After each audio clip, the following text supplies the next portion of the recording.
Welcome back to Aspergers from the Inside. This month's Patron's Choice video topic is, isn't everyone a little bit autistic? And the answer to this question is no. Thanks for watching. I hope you've enjoyed this video. If you'd like to subscribe to the channel, I'm kidding, obviously.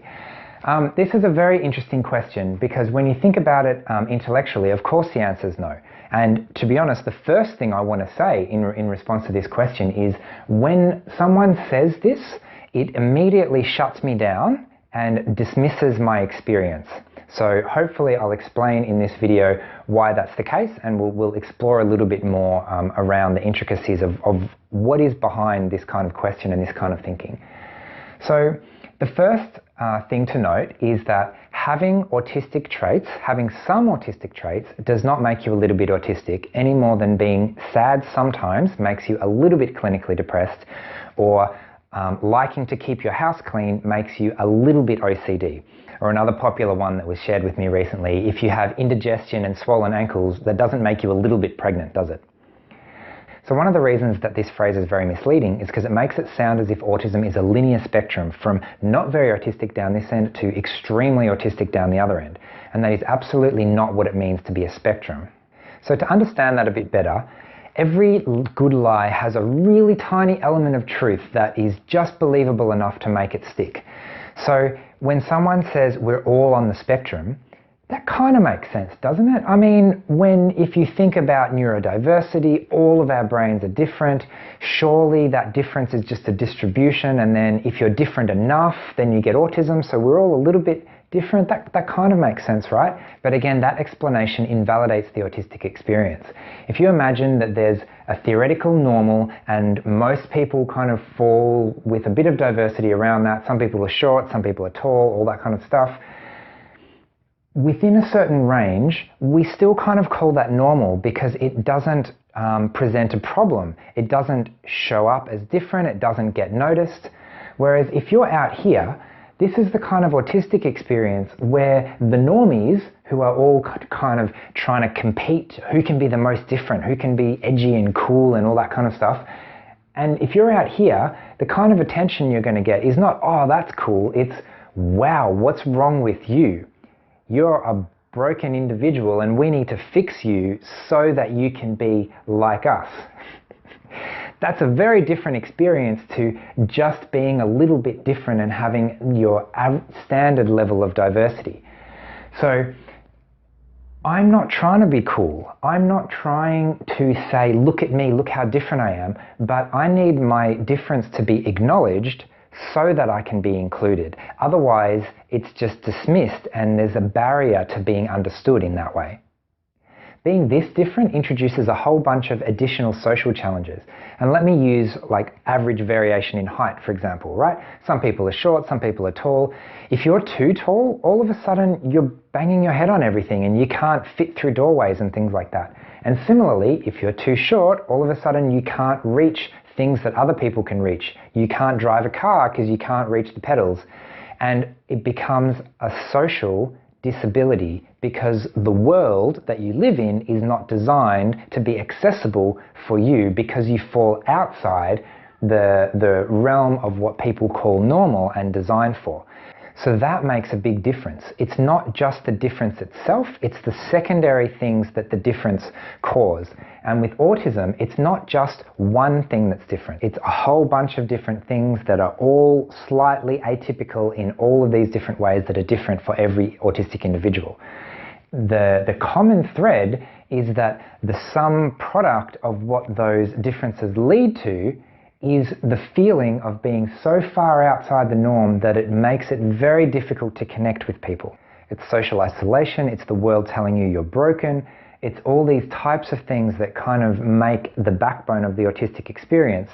So when you line up your pens and think, oh, aren't I a little bit autistic? Or when you have a routine that you like to stick to and you don't like to change it, that's not really the same thing as a lifetime of rejection and feeling like you don't fit in. Not even a little bit. Okay, so why do people say, isn't everyone a little bit autistic? There's a couple of nice reasons why people might try and say this. It could be to try and empathize. Look, you know, I have autistic traits too, aren't they normal? It could be to try and say that I understand your experience. It could be to try and bring the autistic person closer into this, I want to pretend that you're closer so that it's easier to bring you in and have you included in society.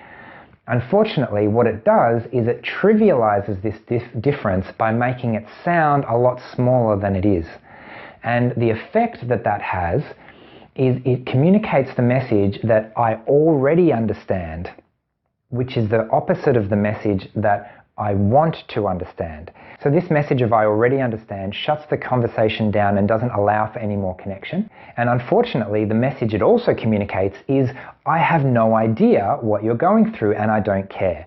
So imagine I'm sharing with you, I've just come back from military service overseas and I am deeply scarred by the things that I've seen and done. I have serious post-traumatic stress disorder. I lost a leg to a landmine. I nearly died in the battlefield. And your response is, oh, I completely get it. The other day, I had a paper cut. It hurt so much. I thought I was going to die. I literally thought I was going to die. I've never been in so much pain in my entire life. I completely get where you're coming from. It makes sense. Yep, makes sense. Those two things are not anywhere near similar. And what the second person has done by trying to empathize and trying to bring their own experience into it is actually to trivialize what is a serious experience into what is just like an everyday experience. So instead, an adequate response is to desire to understand more, just to listen and acknowledge what's being said. So let's say I'm talking to another autistic person and they're sharing about their crippling social anxiety, saying, you have no idea how hard it is to desperately want to leave the house and feel like you can't, right? I can only imagine what that must be like. I haven't had that experience firsthand. That must be really tough. I would like to understand. I would like to hear more from you and try and understand your experience and connect with you. Okay, so lastly, this whole idea of being a little bit autistic eventually ends up in the accusation that I am only a little bit autistic. And what that does is completely invalidates my experience of trying to explain my difference to others and not being believed. And when people don't believe my difference, I can't even ask for help. I have a friend of mine who found out she was on the spectrum after her daughter was diagnosed. And she was a full-time parent at home with 2 young kids. And she was having serious trouble getting the housework done, right? Now, that might not sound too abnormal, but in her case, it wasn't just, oh, this is hard, there's a lot of work to do and I'm not really getting on top of it. It was crippling anxiety, looking at a to-do list and just being incapacitated and unable to start because of the thought of all the things that she needed to do. So it was hard to get help because it sounded like, oh yeah, every parent at home has that issues, kids are demanding, yeah, we get it. Actually, no, they didn't get it. The solution to her problem, which she eventually found, was to have a visual schedule with a picture of a vacuum cleaner, for example. And for some reason, seeing the picture didn't cause that same anxiety, and she was able to see what she needed to do and just get it done, and all of a sudden, problem was solved. Right? This is not your typical, I'm just busy, I'm just got kids and housework is difficult. There was something significantly different behind that, and if people don't see that difference, then you can't even ask for the help that you need.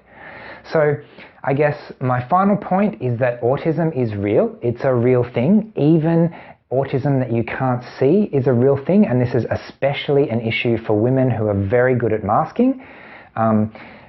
Don't dismiss us, listen to us instead. In order to include me, my difference needs to be acknowledged. So please believe us, especially we go to a lot of trouble and some people go to a significant expense to get an official diagnosis just to prove that we're not crazy. So please believe us. Please stop saying you're a little bit autistic and making fun at our expense. That's not very nice. If you would like to have your say in next month's Patron's Choice video, you can become a cup of coffee supporter of this channel for less than $1 a week. So I hope you've enjoyed this video. Thanks for watching, and I'll see you another time. Bye.